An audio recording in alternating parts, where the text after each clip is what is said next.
Jy luister na RSG Geldsake met Moneyweb potgooi elke weeksdag om 7 namiddag.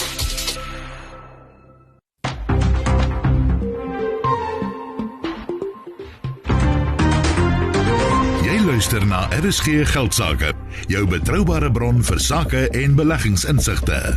Goeienaand en welkom, ek is Tinus die Jager en vanaand se program ons beurs hier in Johannesburg eindig die week in die groen vanmiddag en die rand wen ook so 'n bietjie veld teen die Amerikaanse geldeenheid. Ons gesels hierna met Skak Lou van PSG Wealth Old Oak oor wat vandag op die beurs hier en oorsee gebeur het. Dan praat ons oor 'n berig oor dalende vangste van ansjovis en sardientjies in Suid-Afrikaanse waters met Craig Smith van die Worldwide Fund for Nature en Hannes Wessels van Binance vertel ons so 'n bietjie meer oor blokketting tegnologie en hoe dit entrepreneurs kan raak. In die tweede helfte van die program antwoord Skalk en Stian de Wit, hoof van finansiële beplanning by NMG Financial Planning, luisteraars vra. Stuur gerus jou vraag per SMS na 45889 of stuur vir my 'n e-pos by tinus@moneyweb.co.za.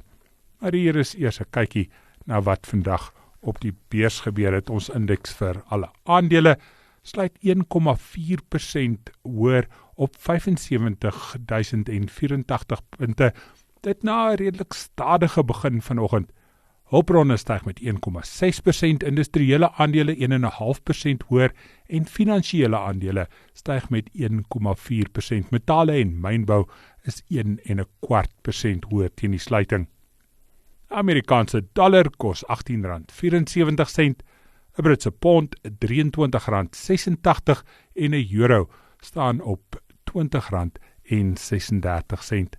Die goudprys is ook 0,1% hoër in dollar op $2019.18 Amerikaanse sent. Dis R37.850. 'n Bitcoin styg met 3,6% na $41.358. En Ether is 2,4% op $2,253. Die Dow Jones Industriële Indeks is nou 0,2% op. S&P 500 basies onveranderd, maar die Nasdaq sak 0,1% terug. In Europa is die beurse egter hoër, die FTSE 100 in Brittanje 1,4% op, Duitse DAX 0,2% hoër en die CAC 40 in Frankryk. Pacific is 8,7% op, die R209 is dit nou 11,57%. Die aandele wat goed doen vandag, Richmond styg met 6,2%, Kumba Ystererts 4,4% hoër en Aspen 3,56% op. Pick n Pay sak met 2,73%, Thungela 2,25% laer en Implats sak met 1,6%. Soos ek vroeër gesê het, Skak Lou gesels vanaand oor die agtergrond van hierdie markgebeure. Goeienaand Skak, welkom. Wat het vir jou uitgestaan op die mark vandag? Die rand sak daarom nie veel verder terug nie, maar dis veral Richmond wat goed doen. Goeienaand Tinus en goeienaand aan al die RSG luisteraars op hierdie Vrydag. Wat 'n juweel van 'n dag. Weet jy, ons vanoggend ons rekenaars aanskakel en die markte open. Was hy rooi? Hy was negatief geweest en ek het nie gesê ek aanvaar gaan negatief wees nie, maar ons het net op daai oomblik het ons LVMH, Louis Vuitton hulle se resultate uitgekry en dit het alle verwagtinge het dit geklop en baie dieselfde as wat Richmond se resultate of nee, kom ons sê handelsopdatering was so 'n week of 2 terug, het hulle dieselfde tendens gehad. Daai tendens het gesê dat hulle het geklop, hulle groei was baie goed, en inteendeel dubbel syfers. Buiten Europese lande het hulle eintlik al die verwagtinge in die ander lande geklop. Richmond het inteendeel genoem, het gesê ten spyte van hierdie swak ekonomiese resultate in plekke soos China, het plekke soos Japan, plekke soos China het baie goed gedoen. Daai selfe tipe boodskap het deurgekom van Louis Vuitton of natuurlik LVMH af.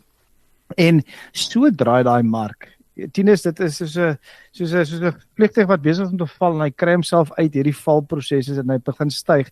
En soos jy net vir die luisteraars gesê het daar buite, markte het nie negatief geëindig, hy het net onveranderd geëindig nie. Eindig die dag met 1.4% positief. En ek dink baie van dit te doen met die oorspronklike hierdie resultate. So kom ons begin heel eers met die resultate. LVMH het maar net dis nie 'n maatskappy wat genoteer is op die beurs, so weer eens ons kan maar net sê dat hulle verkope het natuurlik oor hierdie tydperk met 10% gestyg en soos ek genoem het, was 'n klop gewees. En Richmond, soos jy nou net vir mense gesê het, 6.2% op vir die dag. En na mate die dag verbygegaan het die kommoditeitsaandele, veral die edelmetale het ook begin draai. En soos jy gesê het dit natuurlik gehelp dat die hulpbronindeks met 1.6% geëindig het. So ja, ek dink is 'n positiewe dag. Ons weet wanneer ons die JSE kyk, daai heel eerste week het ek en jy nog gesels Tinus, en die eerste week het die mark sy swakste eerste week in 10 jaar, of is die tweede swakste mark in 10 jaar beleef. En ek het al vir jou gesê, weet jy wat, ons het vir 2 jaar in 'n ry, het ons 'n fantastiese begin tot die jaar gehad, en toe val hy plat aan die einde van die jaar. Kom ons hoop hierdie jaar is nou die jaar wat hy nou vrot begin, en baie goed eindig. So, dit lyk daarom nou, ons daarom 'n beter week ervaar het, en kom ons hoop, hy kan nou vir die volgende paar dae nog so 'n koplig, dat ons daarom 'n meer positiewe Januarie kan geniet. Jy verwys na LVMH. Wie is hulle skalk en hoe is daar 'n verband dan nou met Richmond? As ek dit so reg lees, is dit Louis Vuitton wat jy genoem het, Moët & Chandon wat die champagne ouens is, en dan die H staan vir Hennessy wat dan nou die brandewyn is, en dan is 'n mens so 'n bietjie verder kyk, is daar nog luukse produkte wat hierdie mense in betrokke is. Dior, Celine, Fendi word genoem. Is dit maar omdat dit 'n soortgelyke maatskappy as Richmond is dat die aandeel opskuif? Ja, ekskuus, ek moes duidelik gemaak het. Hierdie is maatskappye wat in hoë luukse goedere. Maar jy die name gesê, Moët & Chandon, jy het gepraat van Hennessy, jy het gepraat van Louis Vuitton. Ek bedoel, dit is alles baie duur produkte. Richmond is nie dieselfde tipe mark.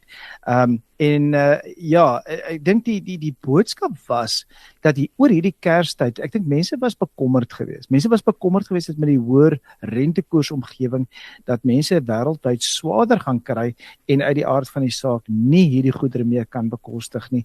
En uit die aard van die saak het ons dit gesien. Daar was 'n verslag in 2021 wat uitgebring was. Ek kan nou nie onthou wie dit was CNN geweest wat die verslag uitgebring het. Tenus wat hulle uitgebring het en gekyk het aan die hele COVID omgewing. En almal het verwag dat soos die Grendelstatus begin oopmaak het, dat die eerste ding wat mense gaan doen is hulle gaan op vliegtuie klim en hulle gaan weer wil vakansie hou. En dit was toe nie die geval nie, dit was die tweede populairste ding. Die populairste ding wat mense gedoen het is in hierdie baie swaar kryende omgewing, is hulle luukse goedere gekoop. Dit was een van die grootste goed waarin mense hulle geld spandeer het toe die Grendelstatus oopgemaak het. Weereens, Desember het almal verwag met die hoë rentekoersomgewing dat hulle uit die aard van die saak nie die kope gaan doen nie. En eers het Richmond verras, en nou natuurlik het dit LVMH ook. En nou wag ons dit verkering, want natuurlik Gucci het. So ons gaan nou kyk na daai ene ook, en ek vermoed hy gaan bo alle waarskynlikheid dieselfde lyk. Maar plaaslike bodem is dit nie dieselfde nie. Tinus, ons het vandag Louis se handelsopdatering het ons gekry, en kom ons sê die handelsopdatering het nie vir my sleg gelyk. Ons het hierdie week het ons 'n paar van hierdie kleinhandelaars, en nie almal was noodwendig net gewone kleinhandelaars. Ons het die voedselhandelaars ook gehad, soos wat AVI. Ons het gehad dat Woolies, wat natuurlik Woolies Food bedeel het ook gerapporteer. Ons het vir die Foschini groep gehad en natuurlik Nucleus. En almal het dit vir my gelyk dat dit daarom nie so sleg gelyk het. Die meeste van hulle het, net soos wat Louis, het daarom groei gehad, hulle inkomste wat hoër was as wat die inflasiesyfer was. Maar dis die klein gedeeltetjies wat vir my uitgestaan het, wat vir my baie bekommerd maak. Nou, Louis vandag het baie duidelik gemaak dat hulle het 8.7% toegeneem vir die 9 maande tot Desember in terme van hulle inkomste. Maar wanneer jy gaan kyk is hoe daai 8.7% opgemaak was, sê hulle baie duidelik, 17.5%, nou net vir die luisteraars daar buite, byna 66% van Loos se verkope word gedoen met kredietverkope. Beteken hulle doen dit nie met kontant nie, mense doen dit op skuld. 17.5% groei was op kredietverkope, waar kontantverkope het met 14.4% afgeneem.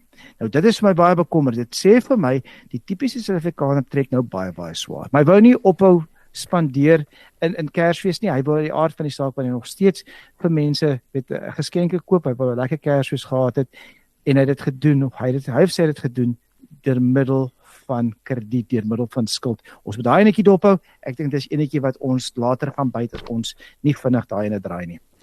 Skakels is nog baie vroue. Hoopelik kry ons tyd hier aan die einde van die program 'n bietjie te kyk na internasionale markte, veral Tesla en Intel wat so 'n bietjie sukkel vandag.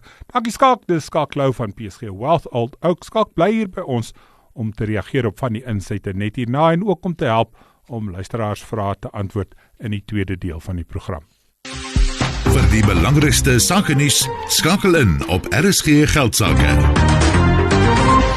Wanneer die gesprek draai na blokketting tegnologie, nogal maklik om vas te steek by kriptogeld-eenhede en die ontwikkeling wat rondom dit plaasvind. Blokketting, soos ek dit verstaan, is 'n databasis wat oor 'n klomp rekenaars gedeel word en dan gebruik word om boek te hou van transaksies. Daar is nie 'n sentrale punt waar die data gestoor word nie, wat dan die inligting veilig en onveranderbaar hou. Ons gesels vanaand met Hannes Wessels. Hy is die algemene bestuurder vir Binance in suidelike en Franssprekende Afrika. Goeienaand Hannes, dis goed om weer met jou te kan gesels. Som ek die aard van blokketting reg op, al is dit net in breë trekke? Dis korrek, dit is goeienaand, 100% korrek daar. Ek dink die belangrike aspek daar is, as daar eers inskrywing in die database gemaak het, kan dit nie verander word nie. Jy kan gelyke en teenoorgestelde inskrywing maak as al die partye saamstem om transaksies om te draai, maar as dit eers gemaak is, dan is dit permanent. So ons verstaan dat hierdie tegnologie onderliggend is aan die kriptogeldeenhede. Waar anders kry dit 'n toepassing? Ek dink as mens kyk, veral nou wat dit entrepreneursweek is, jy weet, ek dink baie van die kleiner SMEs en daai tipe eenhede, ek dink hulle het nog nie altyd toegang tot die tradisionele bankstelsels nie. Vir hulle is hierdie tipe tegnologie, ek dink vir 'n paar redes baie goed. Eerstens is hoogs toeganklik. Tweedens is baie vinniger as baie van die, kan ek sê, oor die grens tipe transaksies. As jy eers van rand na dollar toe moet gaan, dan vat dit tyd, want daar's 'n stelsel waar dit moet gebeur. So veral vir kleiner maatskappye wat hulle werkskapitaal moet bestuur. Ek dink as al die partye saamstem dat dit binne die blokketting gebruik, dan raak dit 'n baie goeie opsie. Ons het nogal gister op die program gesels oor die digital divide, of die gaping tussen die eerste en derde wêreld, wat dit kom by internettegnologie.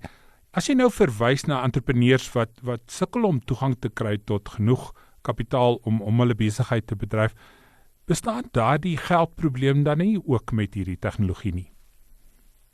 Ek dink daar's twee elemente daarvan. Die eerste komponent is die kapitaalelement en die tweede komponent is die betalingselement of die vloei van kapitaal, of dit nou permanente kapitaal of werkskapitaal is.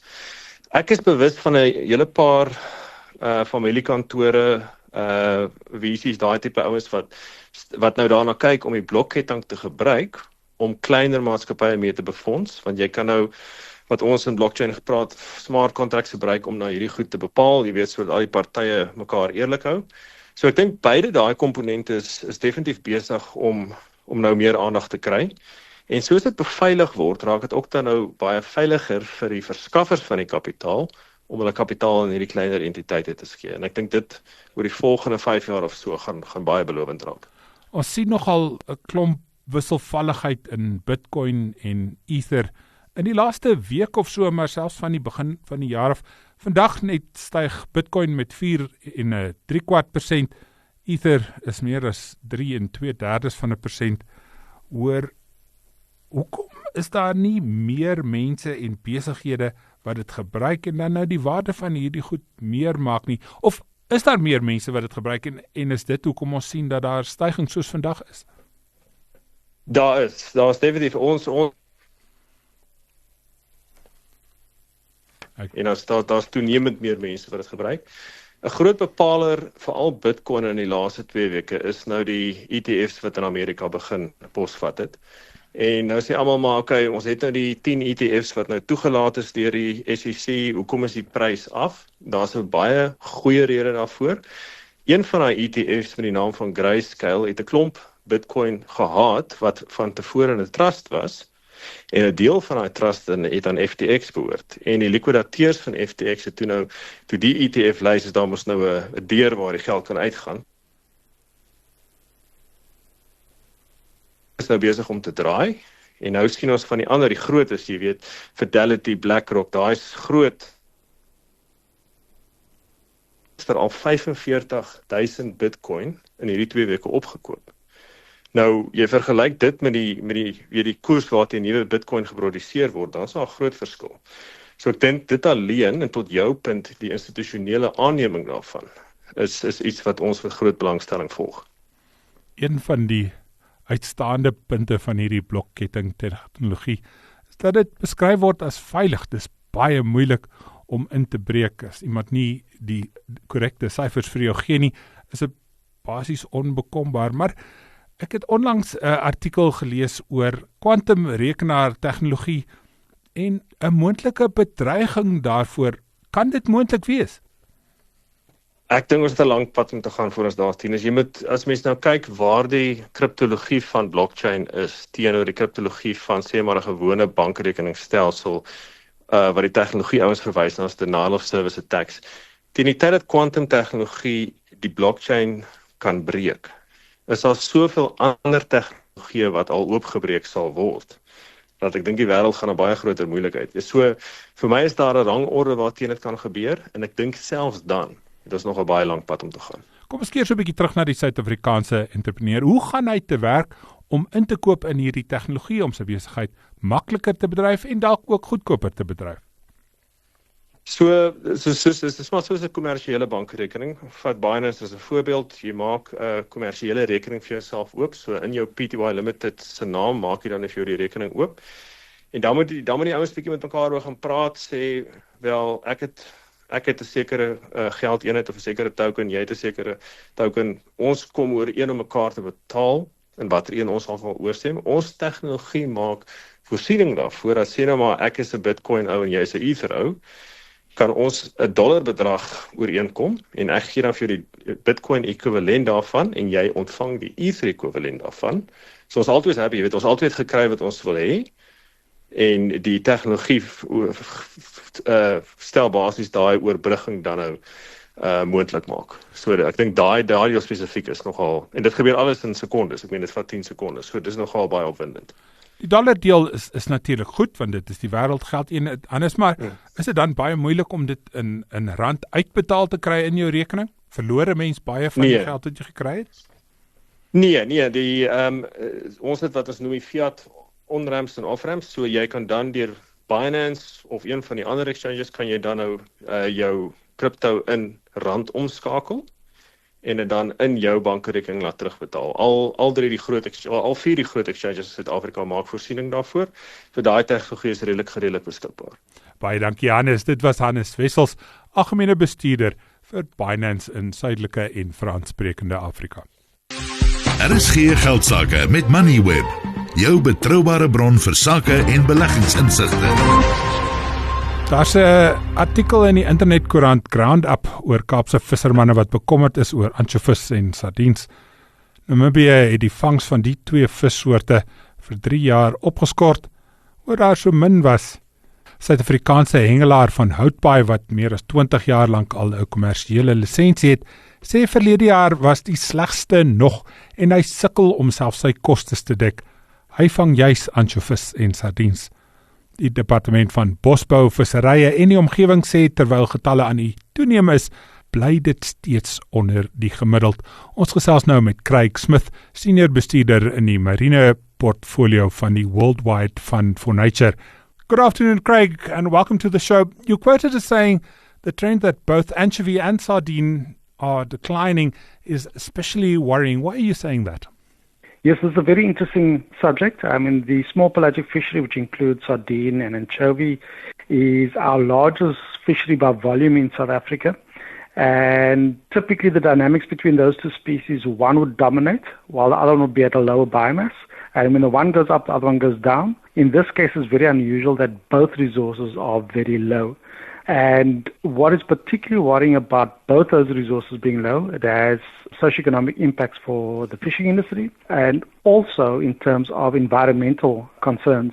These particular species are considered forage fish, which means that they are preyed upon by all the top predators in the southern Benguela system, and which means that with these biomasses being so low, means that there's a little food in the system for these top predators. Do you have any idea behind the reason for these declining stocks? Are we overfishing it is actually the question that I'm asking. So that is a very good question. There could be an element of overfishing, which cannot be discarded or written off.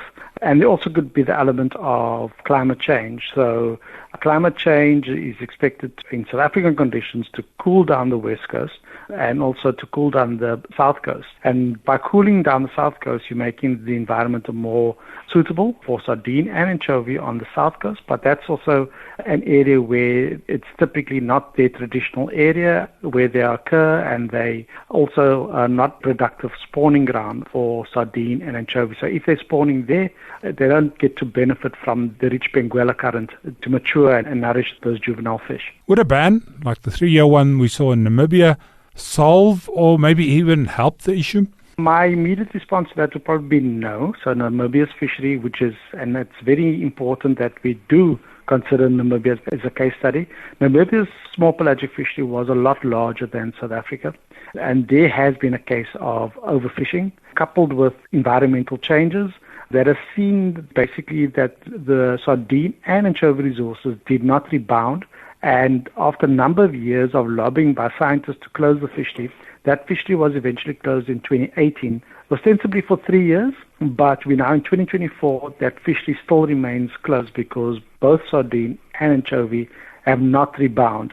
And when you look at some of the indicator species like the seabirds, they have the African penguin, the Cape gannet, the Cape cormorant, all these species which are specialist predators on sardine and anchovy, all these populations have tanked, they have declined drastically to the point now that African penguins declined so badly that they would be reclassified by ICN as potentially critically endangered, making it the most endangered penguin species in the world. The ban in Namibia didn't work. Well, the stocks didn't rebound.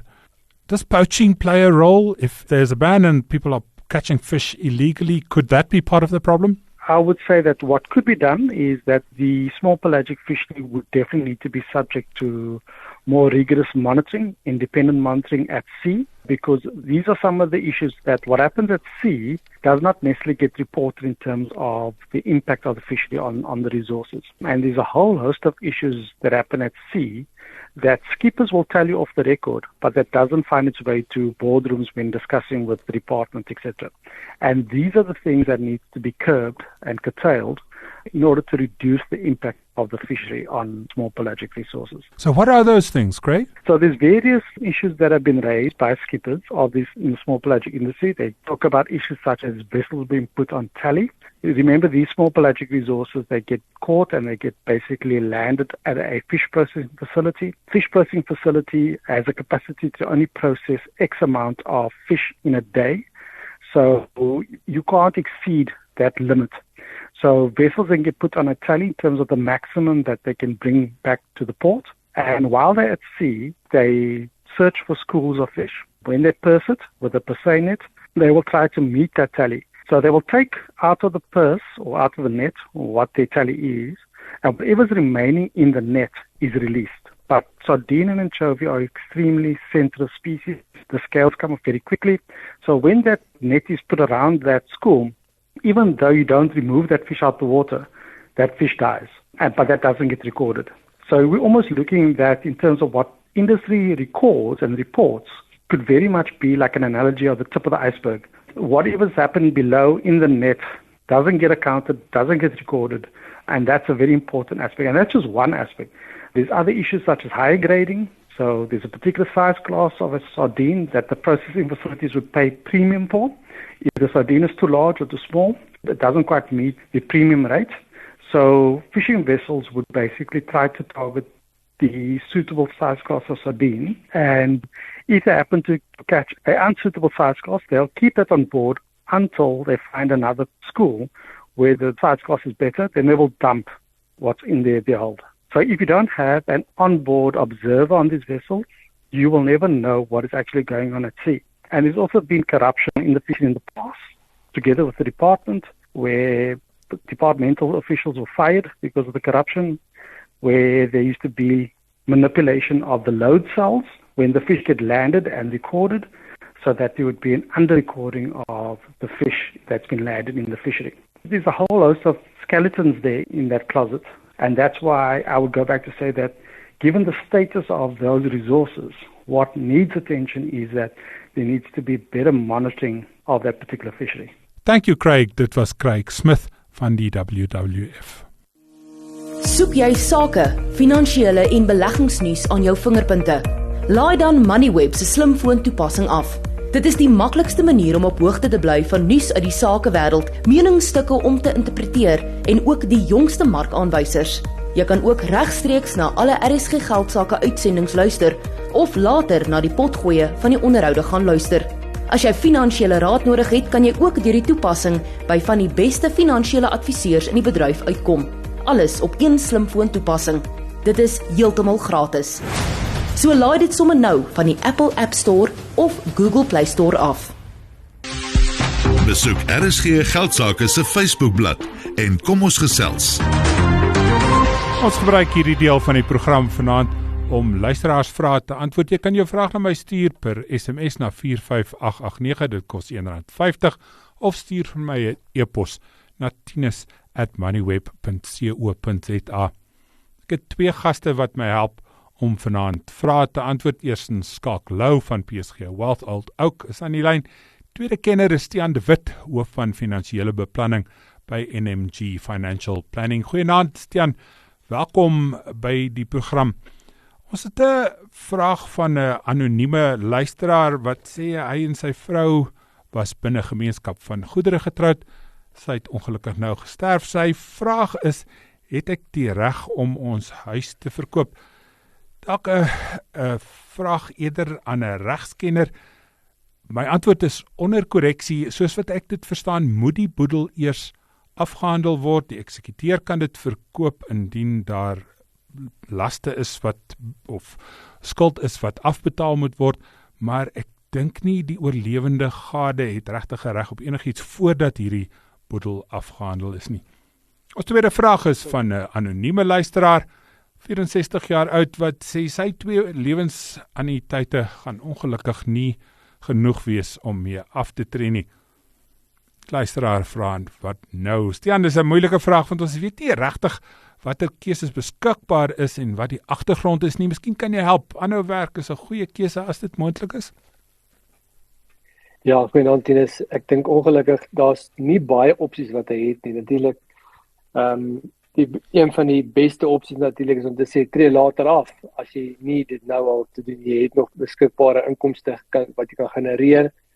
Natuurlik die tweede opsie is kyk na 'n ander bron van inkomste om jou annuïteit aan te vul. Die derde opsie om te kyk afhangende van jou gesondheid en as hy nog nie die lewensannuïteit gekoop het nie, is om eerder te kyk na 'n lewende annuïteit, want as jou lewensverwagting nie lank is nie en jou gesondheid is van so aard dat jy sê ek weet nie of ek tot by 95 gaan kom nie, kan dit 'n opsie wees. En dan natuurlik ook as die persoon 'n eiendom het, kan hy as dit 'n eiendom is met 'n redelike waarde, kan jy die eiendom verkoop, 'n goedkoper plekkie koop of selfs huur, want ons weet deesdae is sekere plekke is dit baie goedkoper om te huur as om 'n eiendom te koop. Die vraag wat hierby aanpas is Stian, dalk weer vir jou van 'n anonieme luisteraar. Sy vra, ons moet asseblief net die verskil verduidelik tussen 'n lewensannuïteit en 'n lewende annuïteit.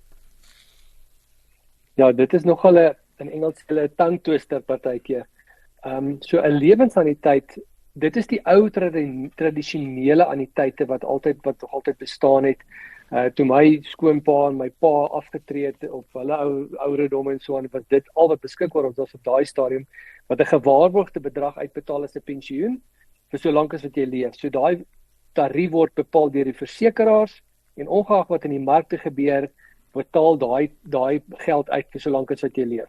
Nou, daar's 'n paar permutasies van dit. Die eerste een is, jy kan natuurlik gaan en sê, as ek wegval, dan is daar enigstens geld wat uitbetaal nie, dan kry jy natuurlik 'n hoër inkomste, of jy kan sê, as ek wegval, dan is daar 'n 5 of 'n 10 jaar waarborg. Jy kan selfs gaan en sê, as ek wegval, dan wil ek hê dat my gade moet inkomste kry, of 'n kleiner inkomste kry. So, of jy nou 110 jaar oud word, en of jy net vir 4 maande leef, jy weet jy is gewaarborg vir jou geld. So dis die lewensanniteit. Nou ek sê altyd, hoe ek dit vir myself onthou, is om te sê, jy dink aan lewensdekking, so lewensdekking betaal uit as jy doodgaan, 'n lewensanniteit stop as jy doodgaan. En dan die lewende anniteit, wat ook 'n beleggingsgekoppelde anniteit partykeer genoem word, is wanneer jy self besluit in watter onderliggende aandele portefeuilles of effekte trust portefeuilles jy jou geld wil belê. En dan kan jy elke jaar kies tussen 2,5 en 17,5% van jou geld kan jy onttrek. Jy kan kies, wil jy dit maandeliks, kwartaalliks, 6 maandeliks, jaarliks hê. En dan, maar een van die dinge wat baie belangrik is as jy 'n lewende anniteit doen dit asseblief aan die hand van 'n professionele adviseur wat jou kan help om dit te bestuur in die proses. Stiaan het so 'n bietjie van die volgende vraag reeds geantwoord, Skalk, maar wat is die voordele en nadele van hierdie twee keuses, 'n lewens- en 'n lewende anniteit? Ja, ek dink Stiaan het baie mooi netjies opgesom daarso, maar ek dink die kort een, beide van hulle, daar's nie een wat ek sê is goed of sleg nie. Ek dink so Stiaan baie mooi verduidelik, dit is hoe sê die Engels altyd, it's horses for courses. Weet jy elke persoon is uniek en gaan voor- en nadele in beide van die kry. En iets wat jy bygenoem is jy word nie beperk tot een keuse. Jy hoef nie net te gaan en te sê, weet ek het my uittreë anniteit of ek het my bewaringsfonds en nou tree ek af. En dis wat hierdie anonieme persoon gesê het. Hy moet nou aftree, maar daar's nie genoeg om 'n lewensanniteit. So jy hoef nie te gaan en net te kies 'n lewens of 'n lewende anniteit nie. Jy kan 'n kombinasie doen. Nou goed, kom ons gaan nou eers die voor- en nadele. Ek dink die een voordeel het Stiaan baie mooi netjies gesê dat indien jy belê in 'n lewende anniteit en jy in 'n lewensanniteit en jy kom te sterwe met, kom ons sê, baie binnekort, paar maande, jaar, miskien 2. In meeste van daai gevalle, nou is hierdie lewensanniteite wil ek baie duidelik maak, kan jy so struktureer dat daar 'n mate van 'n waarborg is, mate van 'n eskalasie is in jou inkomste, maar kom ons sê daar is nie in hierdie geval so iets nie, dan verloor jy daai geld. As ek dit nou so kan stel. Dit is 'n waarborg wat jy gekoop het, maar soos Stiaan gesê het, die voordeel is weer met 'n lewensanniteit, indien jy dan R110 raak en jy het 'n inflasie aangepaste eskalasie ingebou in 'n lewensanniteit, dan pas hy natuurlik elke jaar aan. 'n Lewensanniteit is weer iets wat jy binne in gewone bates, effekte trust, met beleggingsaandele kan insit. So jy het bietjie meer beheer oor wat binne in hierdie lewende anniteit ingaan. En presies soos ek nou die vorige keer gesê het, indien jy te sterwe kom, die grootste voordeel van my persoonlik is jy kan jou begunstigdes reeds aanwys.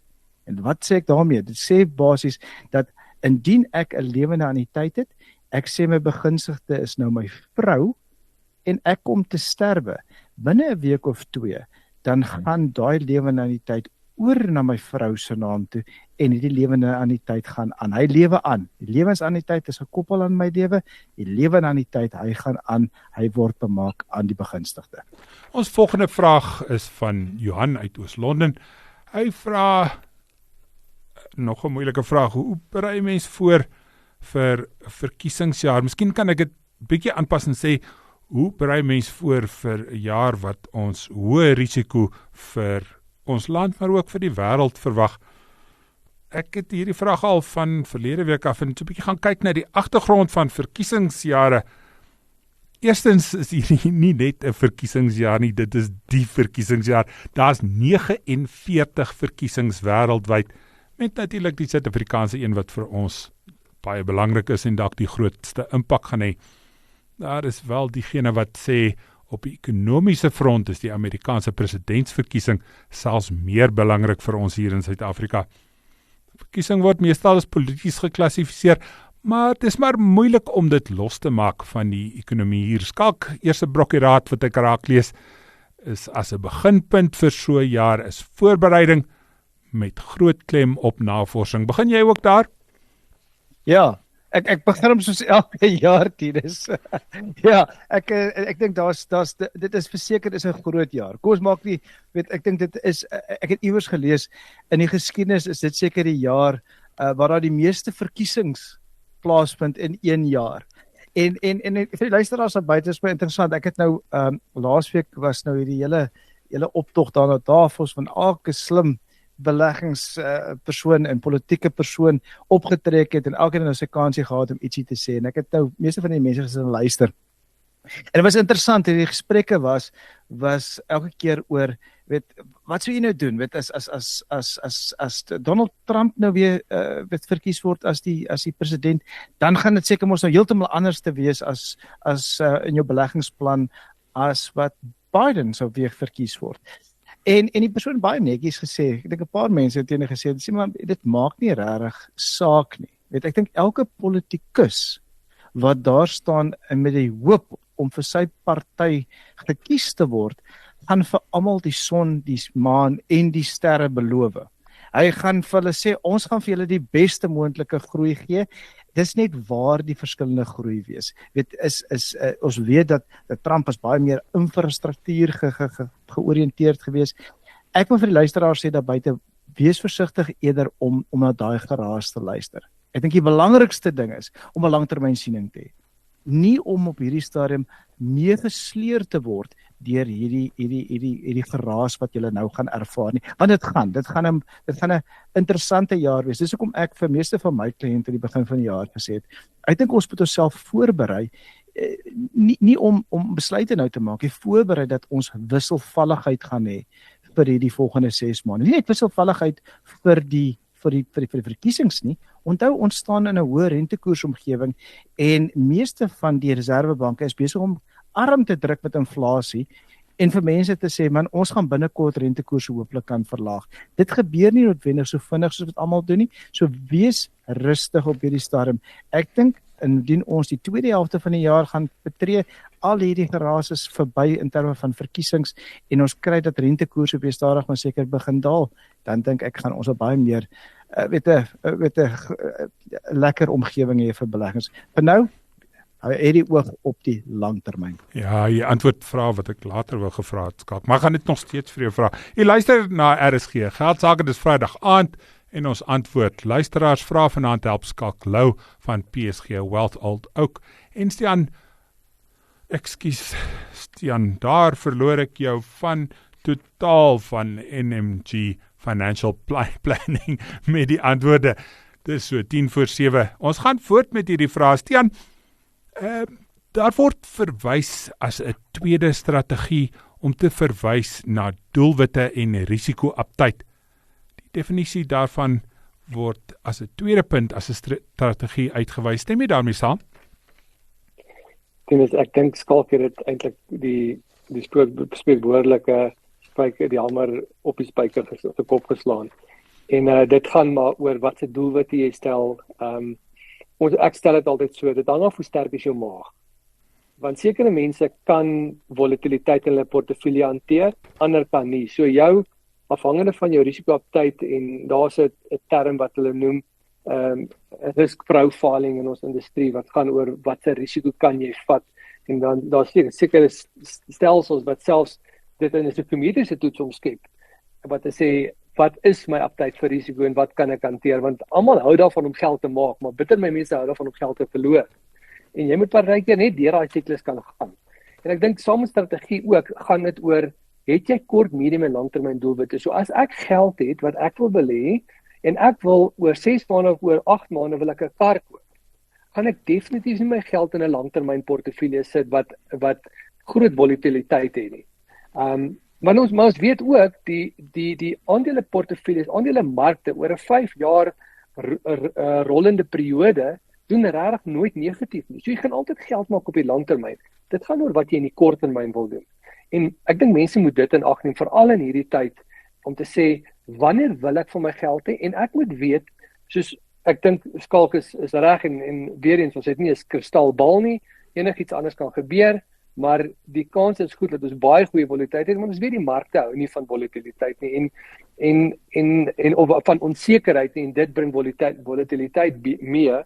So ek stem 100% saam, en ek dink dis net belangrik, kyk na wat is jou risiko's, kyk na wanneer jy jou geld wil hê, en sê vir jouself, kan ek daai risiko's vat? En wees bewus daarvan dat jy dit moet uitwag, dat jy nie altyd dadelik jou geld wil hê nie.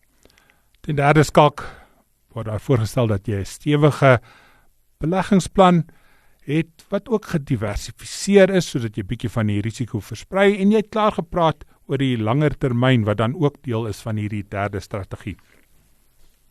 Ja, ek wil net gou voordat ek hierdie antwoord gee, want ek Stiaan het my eintlik nou so met 'n so glimlag laat, en ek moet nou my pa hierso uit by groot gemaak met die gesegde, en ek het hom al 'n paar keer gebruik, en ek kon nou nie help om te dink, toe Stiaan nou praat van risiko en risikoaptyd het, hy het altyd gesê, weet jy wat, voor jy enige belegging neem, moet jy altyd vir jouself besluit, wil jy lekker eet, of wil jy lekker slaap?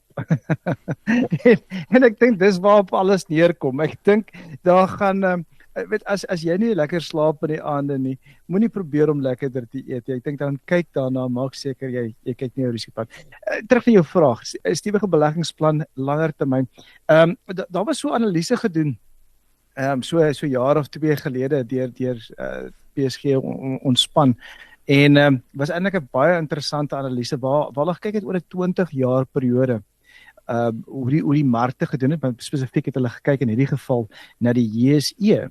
En meer spesifiek het hulle gegaan en gesê, indien jy, kom ons sê, die beste 10 dae gemis het, en jy die beste, kom ons sê, 20 dae van oor hierdie 20 jaar, kom ons sê dit baie duidelik, dis 'n 20 jaar periode. Met 10 dae is niks, 30 dae is niks, 50 dae is inteendeel niks as jy dit oor 'n 20 jaar periode kyk.